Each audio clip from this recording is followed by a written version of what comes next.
7 जनवरी 2021 ये वो दिन था जब इलोन मस्क दुनिया के सबसे अमीर इंसान बने और 7 जनवरी 1943 ये वो दिन था जब निकोला टेस्ला की मृत्यु हुई थी। ये वही निकोला टेस्ला थे जिनके नाम पर इलोन मस्क ने अपनी कंपनी टेस्ला की शुरुआत कि इसे आप कुदरत का करिश्मा या फिर इत्तेफाक कुछ भी कह सकते हो। जिस समय पूरी दुनिया के लोग डेबिट कार्ड जैसी चीज़ों का इस्तेमाल करना शुरू ही किए थे, तब इलोन मस्क ने पेपाल की शुरुआत की थी, जिसकी मदद से आप ऑनलाइन पैसे किसी को भी भेज सकते थे। ये बात लगभग आज से 20 साल पुरानी है, जिस समय पूरी दुनिया डीजल और पेट्रोल पर चलने वाली कारों का इस्तेमाल करती थी। उस समय इलोन मस्क ने अपनी इलेक्ट्रिक कार का निर्माण शुरू किया और पूरी दुनिया ने उनका मजाक उड़ाया, इस बात को कहकर कि इस इलेक्ट्रिक कार का कोई प्रैक्टिकल इस्तेमाल हो ही नहीं सकता। अभी के समय में इलोन मस्क की टेस्ला कंपनी की कारें पूरी दुनिया में सबसे ज़्यादा बिक रही हैं। एक तरफ हम पृथ्वी पर ग्लोबल वार्मिंग जैसी बड़ी समस्याओं से परेशान हैं, वहीं इलोन मस्क मार्स पर इंसानी दुनिया बसाने की सोच रहे हैं। इस बात से यह पता चलता है कि इस आदमी हमसे टेक्नोलॉजी के मामले में कितना आगे हैं। इलोन मस्क जो कि दुनिया के सबसे अमीर इंसान हैं, उन्होंने साल 2018 में अपने ट्विटर पर यह लिखा कि उनका आधा पैसा धरती के क्लाइमेटिक प्रॉब्लम को सॉल्व करने में लगा दिया जाएगा। उन्होंने यह भी कहा था कि उनका मकसद पैसा कमाना बिल्कुल भी नहीं है, क्लाइमेटिक प्रॉब्लम को सॉल्व करना ही उनका मेन मकसद है और उनका बाकी पैसा मंगल पर इंसानी बस्ती को बसाने में लगा है। ये सब उन्होंने साल 2018 में अपने ट्विटर पर कहा था और लगभग 2 साल होते होते पैसे की चिंता न करने वाला इंसान दुनिया का सबसे अमीर इंसान बन गया। इलोन मस्क बच्चे से पढ़ाई और कंप्यूटर में काफ़ी अच्छे थे। इन्होंने महज 12 साल की उम्र में कंप्यूटर प्रोग्रामिंग सीख ली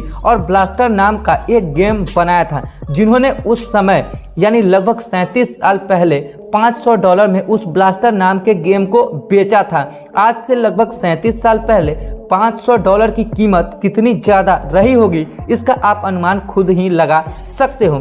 बचपन में स्कूल में इनको बहुत लड़के परेशान करते थे और एक बार हद तब हो गई जब इनको कुछ बच्चों ने मिलकर काफ़ी ज़्यादा मारा था और मार खाने के बाद इलोन मस्क का सर भी फट गया था। इतना डिफिकल्ट स्कूल लाइफ के बाद भी वह हार नहीं माने और फिजिक्स में बैचलर की डिग्री की। इसके बाद उन्होंने पीएचडी के लिए एडमिशन लिया और एडमिशन के महज 2 दिन बाद पढ़ाई छोड़ दी।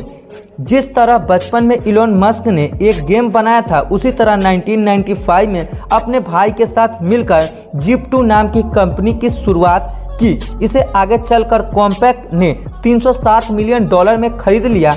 इस कारण इलोन मस्क को जिप2 कंपनी का 7% यानी लगभग $22 मिलियन मिला। इसका आधा पैसा यानी लगभग $11 मिलियन लगाकर X.com नाम की एक फाइनेंशियल कंपनी की स्थापना की और 1 साल बाद यह कंपनी इन्फिनिटी नाम की एक कंपनी के साथ जुड़ गई।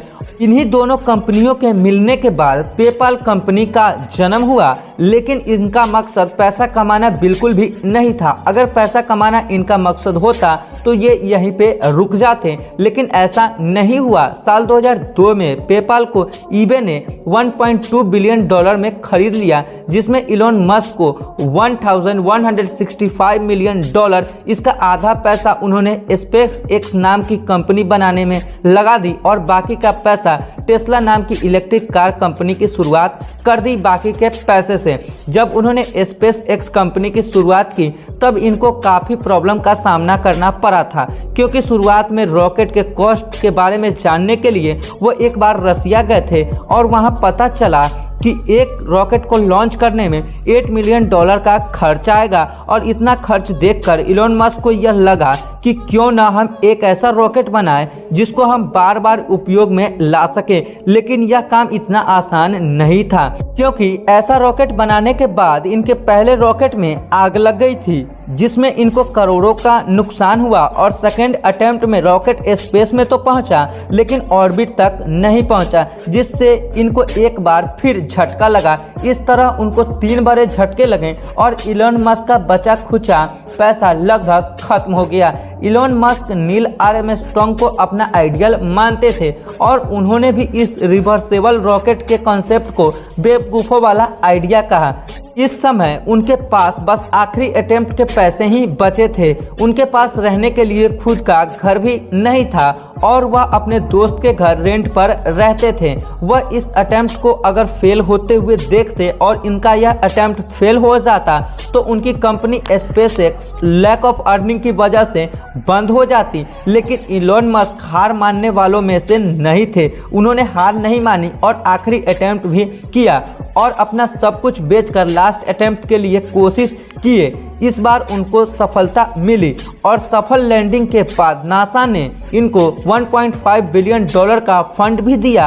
और टेस्ला कंपनी के साथ भी कुछ ऐसा ही हुआ था। सभी लोग यह मानने के लिए तैयार ही नहीं थे कि इलेक्ट्रिक कार फ्यूचर में डीजल और पेट्रोल कार की जगह यूज किया जा सकता है। शुरुआत में इलेक्ट्रिक कार काफी महंगा था और टेस्ला कंपनी की पहली कार की कीमत $1 लाख से भी ज्यादा थी, जो कि उनके एस्टिमेटेड कॉस्ट से 2 गुना ज्यादा थी।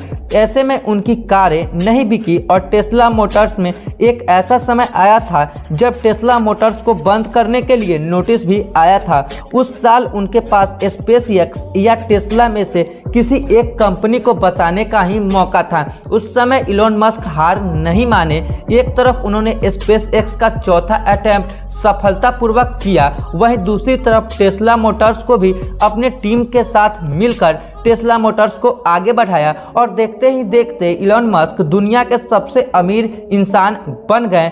और टेस्ला मोटर्स की जैसे जैसे ग्रोथ हुई उसी के साथ उनके नेटवर्थ में भी काफ़ी तेजी से इजाफा हुआ और 7 जनवरी 2021 को वह दुनिया के सबसे अमीर व्यक्ति बन गए। अभी के समय में इलोन मस्क का टोटल नेटवर्थ $182 बिलियन के अप्रॉक्स में है। जिन प्रोजेक्ट्स पर इलोन मस्क अभी काम कर रहे हैं, आने वाले समय में दुनिया के सबसे पहले ट्रिलियनर्स इनको बना देंगे। ये इनकी प्रोजेक्ट्स, इसमें कोई डाउट नहीं है। आपको भी कोई डाउट नहीं होगा। वीडियो पसंद आई हो तो वीडियो को लाइक करें। ऐसे ही वीडियो को देखने के लिए चैनल को सब्सक्राइब करें और बेल आइकन जरूर दबाएं।